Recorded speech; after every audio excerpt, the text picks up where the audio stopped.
Aplaudo, aplaudo bueno, yo recomiendo tu libro, querido amigo, no solamente porque eres amigo, sino porque está bueno ese libro, y quien no pueda acceder a leer inglés fácilmente o no los tenga todos disponibles, yo recomiendo que lean tu libro, que hace una síntesis perfecta de la realidad y analiza correctamente lo que pasa en ese conflicto tan complejo. Quiero agregar un punto, que tú lo mencionabas correctamente, y es que Netanyahu está en el piso de su imagen. Es decir, hay había ya mucha crítica hacia él por todo lo que estaba haciendo de reformar la justicia para condicionarse, para eternizarse él en el poder, liberarse de la prisión por corrupción, por robo, por ladrón, no por política. Él y su esposa son corruptos, se han quedado con dineros del Estado de Israel, han robado, está demostrado, esto ya está con un pie en la cárcel, entonces para no entrar en prisión siempre logra aliarse con quien sea con tal de mantenerse en el poder. Ahora, hay un dato que es novedoso, que no era tan marcado hasta ahora, hasta la semana pasada, y es el apoyo que no obstante tiene de parte de la población israelí a sus políticas. Él es criticado y condenado, pero el 90% de la población, yo tengo amigos en Israel de izquierda, gente que no lo va a votar y que dice que es un facho, pero dicen, ahora a por los palestinos, vamos a Palestina, ahí a Gaza. Quiero decir con esto que el sentimiento de venganza sádica que están llevando a cabo los dirigentes israelíes está siendo acompañado por la población israelí. No nos confundamos, porque a veces uno dice, bueno, los dirigentes hacen una cosa, los políticos, los presidentes, y el pueblo no. No, en este caso, yo no doy estadísticas porque no las tengo, esto fue esta semana, pero mis amigos, te digo amigos, profesores universitarios con humanistas que están allí porque son judíos y porque, bueno, en fin, se les dio la oportunidad o la posibilidad y que nunca votarían al Likud, me dicen, no, ahora hay que acabar con Hamas y a estos palestinos, en fin. Quiero decir con esto, poner el acento en esto. Acá no excusemos de responsabilidades a nadie. Todos esos señores, no sé si todos, porque cuando dice todos es el 100% y no, muy pocos están en contra de las políticas de exterminio que está aplicando el Estado de Israel ahora. Y es más, con mucha dignidad están habiendo rabinos ultraortodoxos, los más ultraortodoxos allí dentro de Israel, que son los que se están oponiendo.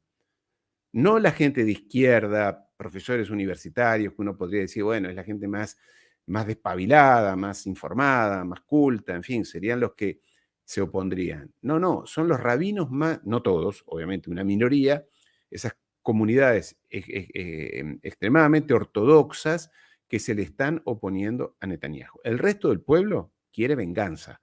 Entonces, yo lo que quiero, y aquí una vez más, como es lo nuestro, analizar, yo creo que esto sí está, o sea, es un antes y un después en la historia del Estado de Israel, porque han convocado a los pueblos del mundo, y sobre todo en el mundo árabe, musulmán, pero en América Latina, en Francia, en Alemania, en los Estados Unidos, en el Capitolio. Allí hay judíos pidiendo, jóvenes judíos dentro del Capitolio de los Estados Unidos, el Congreso de los Estados Unidos, haciendo una manifestación adentro del Capitolio, cientos de personas pidiendo la paz.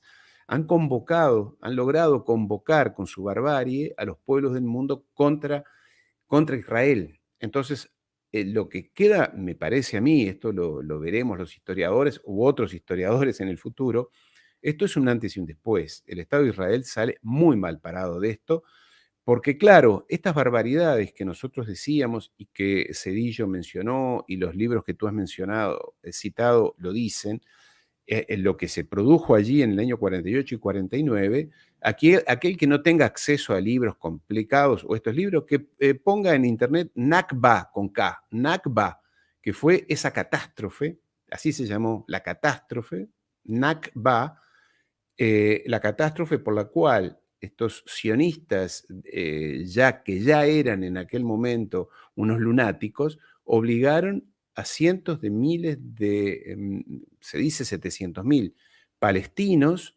a salir de sus tierras, que son los refugiados que están desde el año 48 en condición de refugiados, en campos de refugiados, bueno, estaban en Siria, en el Líbano, en Jordania, en Egipto, y ahí empezó la gran diáspora palestina, que hay palestinos hasta en Estados Unidos, aquí en Argentina, en México, es del año 48, es decir, estamos hablando de hace 75 años, que los empujaron al mar, los empujaron a abandonar sus tierras, les robaban sus casas.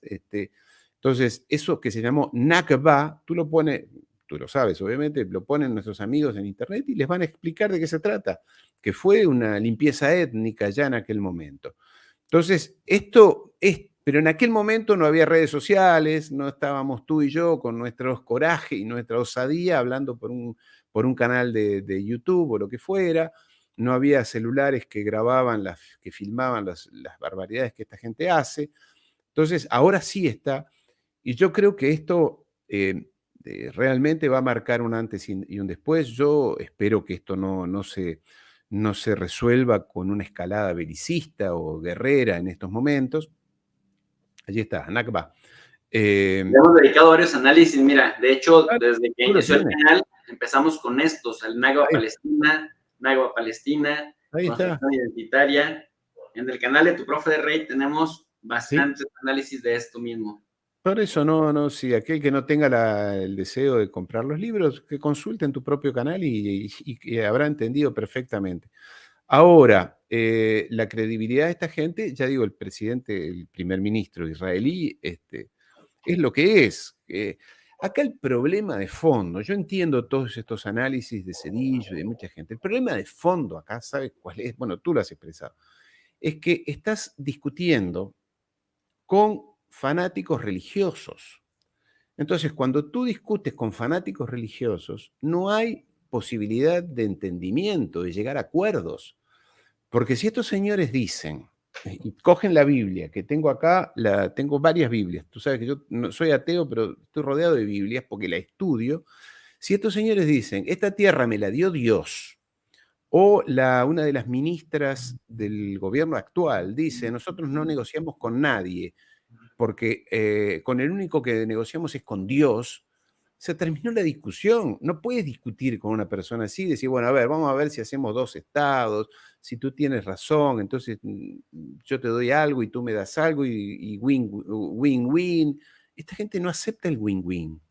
Es mentira. Y cuando llegaron allí, después de la declaración de Balfour en 1917, se hicieron los buenitos. Es más, llegaron con un barco en el que decían, había una pancarta, está la fotografía de esa época, diciendo los británicos, en la época antes de la Segunda Guerra Mundial, después de la Primera, decían, los británicos nos han esclavizado, una cosa así, esperemos que ustedes nos reciban bien. Y los palestinos los recibieron bien, les dieron en un inicio, ¿no? Allá en 1920, en los inicios, porque ya había algunas pequeñas, muy pequeñas comunidades judías. Se dice que en esa época, antes de la Segunda Guerra Mundial, allá por 1930, eran más o menos unos 40.000 judíos que había allí. Había 700.000 palestinos y 40.000 judíos, disproporción total. Los recibieron bien, les daban lugar, había convivencia. Lo mismo que con los indígenas allí en los Estados Unidos, con el Thanksgiving famoso, que les dieron pato y comieron, y después los británicos que llegaron allí los exterminaron a los indios, los traicionaron y los mataron. Lo mismo están haciendo esta gente, los palestinos los recibieron bien, les dieron un espacio, no había conflicto mayor, entre otras cosas porque eran pocos. Entonces se hicieron los buenitos, fueron conviviendo, después los Rothschild trajeron a más, fueron los Rothschild. Israel, el dueño de Israel es Rothschild. Bueno, por algo la declaración Balfour del Reino Unido está dirigida al señor Rothschild. El gobierno de su majestad le dice al señor Rothschild, lleve a su gente a establecer un hogar judío en Palestina. No hablo de Estado ni de gobierno, es un hogar que además respete los derechos de la... Disculpa, Jesús, que sea tan largo con esto. Y esta gente fue allí y les dieron, es más, la primera capacitación en tareas de agricultura, de los oficios de manualidades de herrería, de trabajo en la madera, sobre todo de agricultura. ¿Sabes quién capacitó a los primeros agricultores, esos que después crearon los kibbutz? Los capacitó el gobierno nazi de Alemania. Fueron ellos los que les dieron instrucción y capacitación técnica. No sé, después pasó lo que dicen que pasó, en fin. Pero los que capacitaron a los primeros colonos alemanes, sobre todo, que después fueron allí a Palestina, fueron los nazis. Los capacitaron. No es que los pusieron en un barco y los tiraron, como hicieron los británicos con los delincuentes que mandaban a Australia, como tú bien dices, que eran delincuentes y prostitutas. Esos poblaron Australia. Después terminaron a los nativos también, obviamente, a los aborígenes de Australia. Pero en fin, esta gente llegó, se hicieron los buenitos, los palestinos los aceptaron al principio, y después estos fanáticos de estos grupos que decíamos recién, los exterminaron primero a los británicos, los palestinos también pelearon contra los británicos, y en el 48 dijeron que ellos eran un Estado, se autoproclamaron que eran un Estado, y desde entonces, desde hace 75 años, no hacen otra cosa que expulsar, matar, robar, violar, las cosas más espantosas. Pero yo pongo en mis canales de YouTube y de Twitter algunas de las que puedo para que las redes sociales no me castiguen, pero son impresionantes. No son de ayer, ni de la semana pasada, ni de hace 15 años cuando nació Hamas. Entonces, la realidad es que esta gente, es difícil discutir con alguien que te dice, mi razón es Dios. Bueno, mira, si tú hablas con Dios, ¿yo qué puedo hacer? Mis razones no existen. Entonces, este fanatismo es lo que yo creo, y con esto concluyo, es lo que yo creo que falta en los análisis sociales y políticos históricos. Se hacen análisis sociales, políticos e históricos sin el factor religioso. Y si tú no digo tú, nosotros, no cogemos la Biblia y leemos lo que dice la Biblia y lo que les dice a ellos que tienen que hacer, porque ellos la leen todos los días la Biblia, todos los días, hay que fijarse, lo que pasa es que en general la gente no mira lo que dicen los israelíes. En los periódicos, los rabinos ultraconservadores, esos que son neonazis, dicen barbaridades, pero cosas espantosas que dice la Biblia, porque hay que leerla la Biblia, ¿no? El Antiguo Testamento, que dice que es un Dios vengativo, es un Dios malo, exigente, cruel.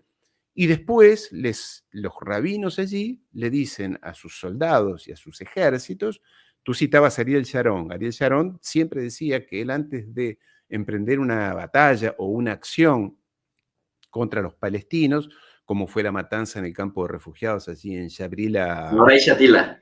Exactamente, una masacre. Él antes de iniciar, y lo decía Ben Gurión también, antes de iniciar alguna acción militar, consultaba a sus rabinos y los rabinos lo inspiraban. Lo mismo que dice Javier Milei en Argentina, que él todo lo que hace se lo inspira a un rabino, por eso se va a convertir al judaísmo. Entonces, cuando hablas con Dios y Dios te dice que tienes que hacer matanzas y demás, y además ellos aplican, y para no ir muy lejos y no pedirle a todos los amigos que además de todo lo que tú les has dicho correctamente, que lean, yo les voy a sugerir que lean el libro de Josué de la Biblia, que es la hoja de ruta que aplica el ejército israelí. Pero lo dicen, nosotros aplicamos lo que dice Josué, lo dicen, no es que es un complot o una idea, está todos los días escrito y todos los días en las sinagogas se dice, hay que aplicar lo que dice Josué. ¿Y qué dijo Josué? Que la tierra, Dios le dio la tierra, porque acá hay otro detalle, y acá con esto da para mucho más. Yo soy un apasionado de este tema porque es el tema central de la humanidad en los últimos 200 años, no de los últimos 100 que nació Theodor Herzl, viene de antes. El tema central acá es que ellos dicen, esta tierra es nuestra. Bueno, pero ¿y por qué es nuestra? Porque Dios me la dio. Ah, bueno, pero Dios te la dio. No es que tú estabas acá antes, acá estaban los palestinos. Dios te la dio. Es diferente a decir, yo vengo acá porque, bueno, antes estaba yo, siempre todos somos originarios y ninguno es originario. En esto me gusta esta señora Roca, la historiadora española, quien dice esto de los pueblos originarios es muy discutible porque todos venimos de migraciones o de grandes migraciones, entonces no hay un originario que pueda decir esta tierra es mía porque yo estaba antes. En el caso de los judíos pueden decir, bueno, yo estaba antes, sí, pero antes estaban los babilonios, estaban los asirios, estaban los griegos. Entonces, ¿de quién es esta tierra? No, pero entonces es porque Dios me la dio. El Génesis, el Deuteronomio de la Biblia, le repite Dios que la... Entonces, con esa gente es imposible discutir.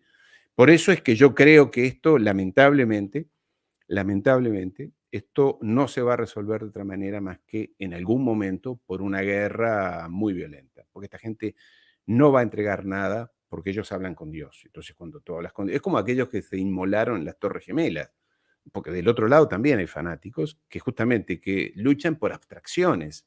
Hablo con Dios, jamás yo no reivindico jamás porque nunca conocí a ninguno de jamás ni nada, no sé si cuánto representa o no he leído muchas cosas de ellos, en fin, pero luchan por los derechos de los palestinos. Para mí eso es razonable. Estos otros dicen porque yo hablo con Dios y la tierra es mía, igual que digo los que se inmolaron en las Torres Gemelas, ellos hablaban con Alá y Alá les dijo que había que destruir el imperio. Bueno, una locura. Sí. Terminado.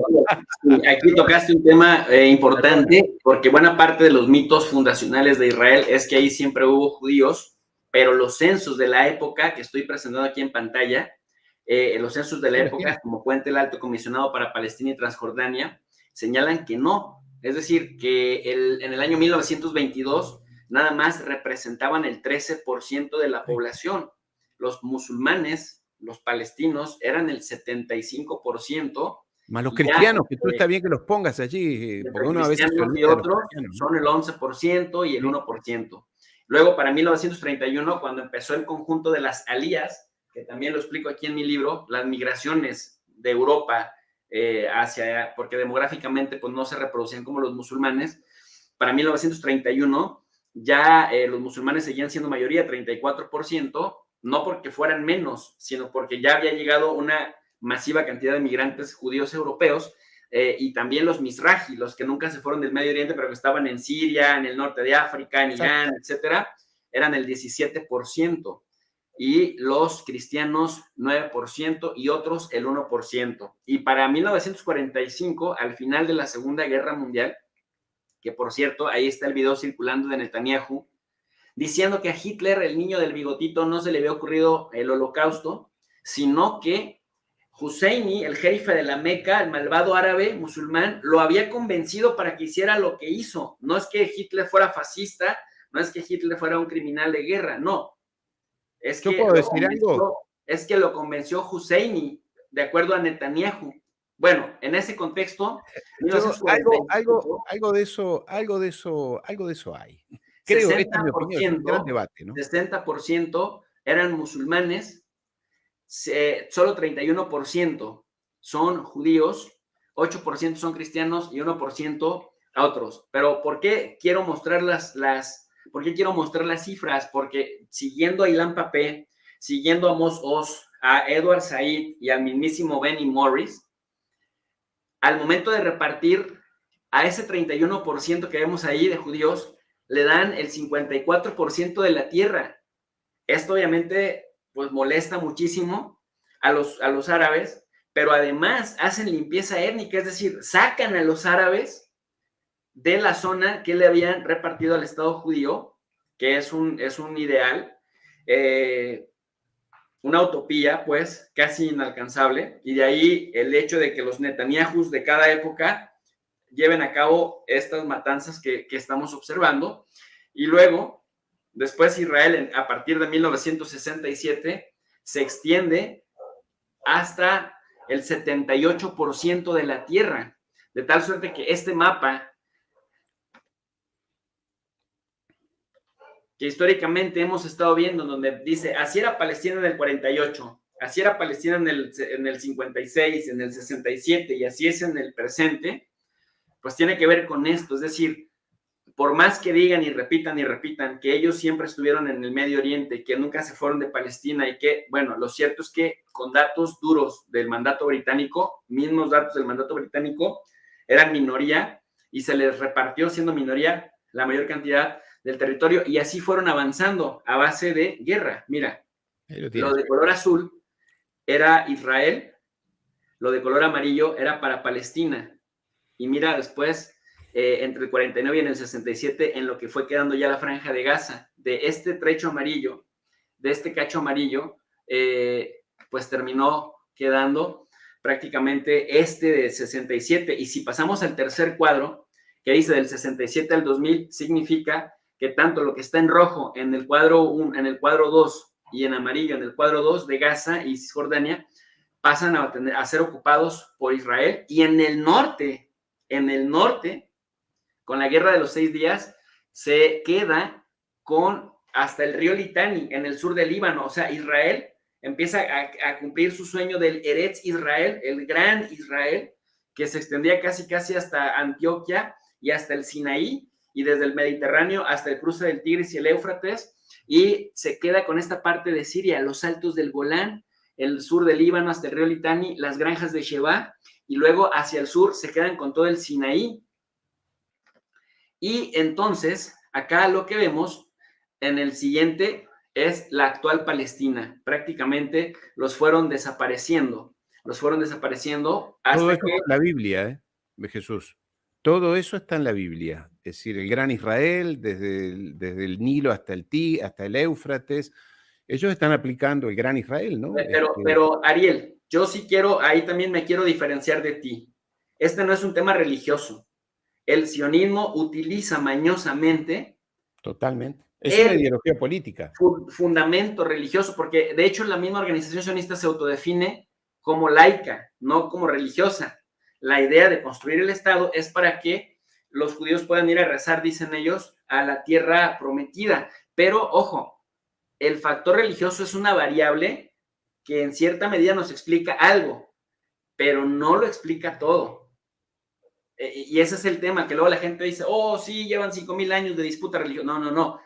Lo religioso es nada más, por eso los mismos hasídicos, muchos grupos de ortodoxos dicen no reconocemos a Israel, Israel no nos representa, el sionismo es una agresión incluso para el judaísmo, y defienden esa postura fuera de, o sea, viven, algunos que viven fuera de Estados Unidos. Entonces, hasta aquí llegó, digamos, este proceso paulatino de ir conquistando la tierra con hechos consumados. Se llama política de hechos consumados.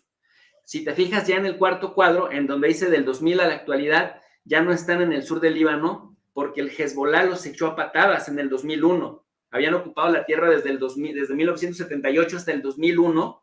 Hubo una guerra en 2006 y volvieron a salir por piernas, pero sí se quedaron con el Golán, ocupan Cisjordania, se fueron en 2005 de la franja de Gaza, pero desde el 2006 les tienen un atroz sitio que pues nos lleva a la consecuencia de lo que estamos viendo en este día, mi querido Ariel. Totalmente, amigo, totalmente. Los ortodoxos se diferencian del sionismo esencialmente porque el sionismo es una ideología política que utiliza de manera utilitaria los escritos bíblicos, y la Kabbalah también se apoya en el Talmud, que nadie ha leído el Talmud, salvo yo tampoco. Yo he leído, tengo 2 libros que son resúmenes del Talmud, porque el Talmud son creo que 18 tomos absolutamente ridículos e ilegibles, que no tienen ningún interés, pero que los rabinos sí lo leen, y sobre todo los rabinos ultra ortodoxos. El Talmud los judíos se apoyan en el Antiguo Testamento, después viene el Talmud, que se escribió allí entre el siglo I y el siglo V, que es un compendio de reglas, y además la Kabbalah. Todo eso ayuda a una cosmovisión en la cual los sionistas dicen tenemos que ir a Israel porque el Mesías, Jesús, era un falso Mesías, y el verdadero Mesías llegará cuando el Estado de Israel gane la guerra contra el mal. Hablan de guerra contra el mal. Eso es lo que ellos repiten todos los sábados en las sinagogas. Créanme, yo tengo una hija judía, he convivido con familias judías, y muy laicos todos y muy progresistas todos, pero a la hora de la verdad repiten lo mismo todos los sábados. Y te puedo asegurar, y acá no estoy hablando obviamente de antisemitismo, porque tengo una hija judía, pero no hay ninguna madre judía que quiera que su hijo se case con una no judía. No lo dicen, porque claro, nadie entra en esa fiesta, nadie habla con ellos, nadie va a las sinagogas. Yo he ido 1000 veces a la sinagoga y tengo 2 amigos rabinos, uno de ellos antisionista. Entonces, quiero decir con esto, no me quiero perder con el debate, sobre todo los rabinos ultraortodoxos, ellos no coinciden con los sionistas, porque ellos dicen, es una cuestión puramente, te diría, de ubicación y de fechas. Ellos dicen, el Mesías que va a salvar a la humanidad al cabo de una guerra y va a encadenar a Satanás, lo que dice en definitiva el Apocalipsis, va a llegar cuando tenga que llegar. En cambio, los sionistas dicen, no, nosotros tenemos que acelerar la llegada del Mesías y para eso tenemos que fundar el Estado de Israel. ¿Y cómo va a llegar el Mesías? Al cabo de un largo proceso de guerras, de revoluciones, de pandemias y de calamidades. Eso creen ellos. Que es lo mismo, casualmente, que creen los evangelistas ultraconservadores, racistas de los Estados Unidos. Esos 40 millones de norteamericanos que van en ellos los domingos al templo. El mundo se salvará cuando el mundo toque el fondo, al cabo de calamidades, guerras, revoluciones, pandemias, casualmente. Y ahí vendrá entonces el Salvador, el verdadero Mesías, que va a encadenar a Satanás por 1000 años. Son los milenaristas. Entonces, el tema religioso yo no lo quitaría de la ecuación, es más, no es que no lo quito, lo pongo en primer rango, porque todos los análisis marxistas que había hasta ahora, a los cuales yo me sentí convocado a lo largo de muchos años, no me terminaban de explicar qué era lo que pasaba con el mundo. Y fue cuando empecé a leer a los analistas de verdad de las teorías judíos, ¿no? Todos ellos judíos, Gershon Scholem en particular, todos ellos que analizan la ideología detrás de la concepción o de la política del sionismo, cuando entendí cómo se organizan las piezas, que son los mismos que están en el estado profundo de Estados Unidos, Jesús. Sí, es cierto, hay algo de, bueno, lo considero así yo, hay algo de razón en lo que dices. Yo no estoy quitando el factor religioso, solo digo, este no es un conflicto religioso.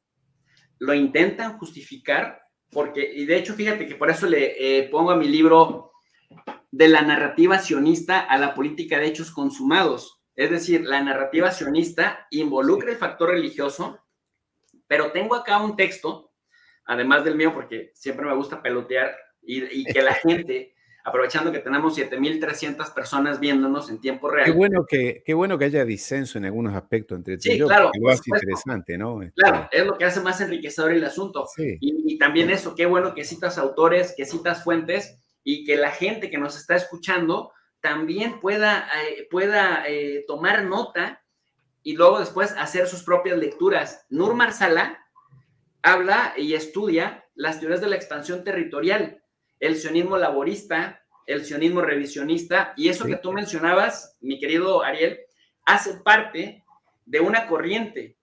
No es la corriente dominante, pero hace parte de una corriente que se llama neosionismo religioso de ideología cookista.